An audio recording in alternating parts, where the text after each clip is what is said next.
Man, oh man, do I have a problem. I better start the video though.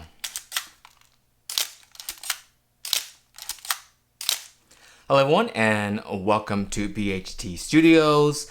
Well, I guess you could tell by the thumbnail and the title what my problem is that I love the XF 18mm f1.4 RLMWR from Fujifilm very much. In fact, I'm using it to shoot this talking head. I just shot another video talking about this lens on the XS10 as a great EDC combination with a compact body but with a very powerful professional lens.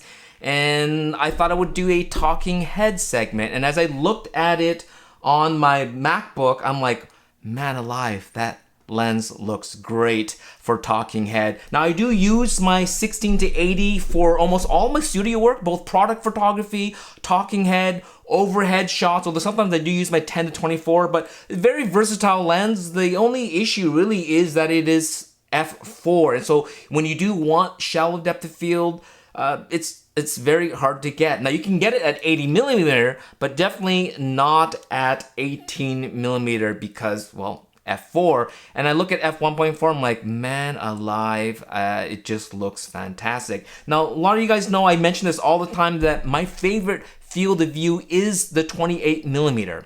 So in full frame here, I have my Minolta 7XI and my 28 f2.8, nothing fancy pants. I did used to have an f2, but I sold it to get the 35-1.4, but always have a 28, right? This is my old film camera days.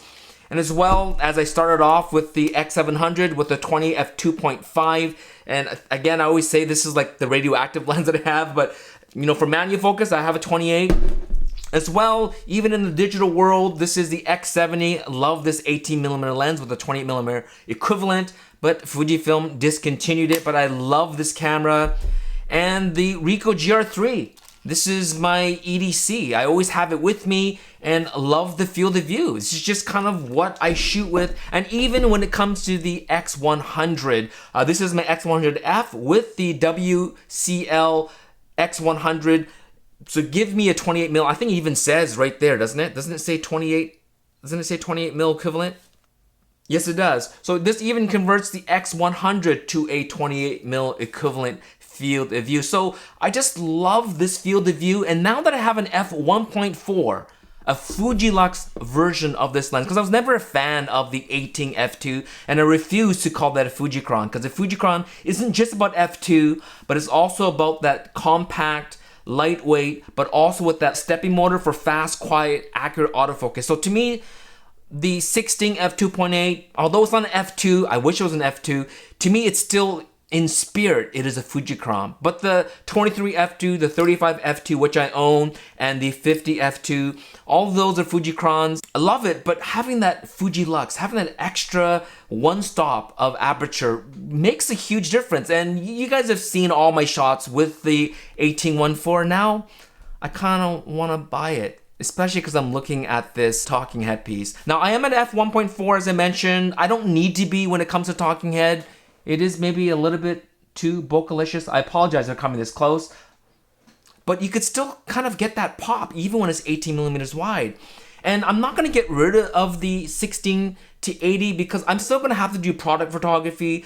For overhead, I'm usually sort of between 18-23, so I might still need to fiddle, and I don't need 1.4 for overhead. I actually need kind of quite quick autofocus, and you can get that with the 16-80. And when I travel, having a lens like this, so all my other primes are packed away in a bag, but if I'm on a plane and I wanted like multiple focal lengths, either the 10-24 or the 16-80 or the two lenses I'm gonna have most of the time. But when I want that powerful, high-performing lens, either wide open or stop down, I think this is the lens. Let me know down below if you guys think I should buy this lens or wait for another lens that I'm not supposed to know about, and you're not supposed to know about either, that is supposedly coming out this year. Nobody knows for sure. I mean, I just like this lens.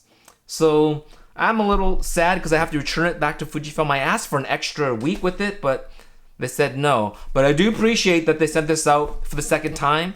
And so, I don't know. I'm sad because I want this lens, but I have to return it. We'll see if I buy it or not. We'll talk to you soon. Happy shooting.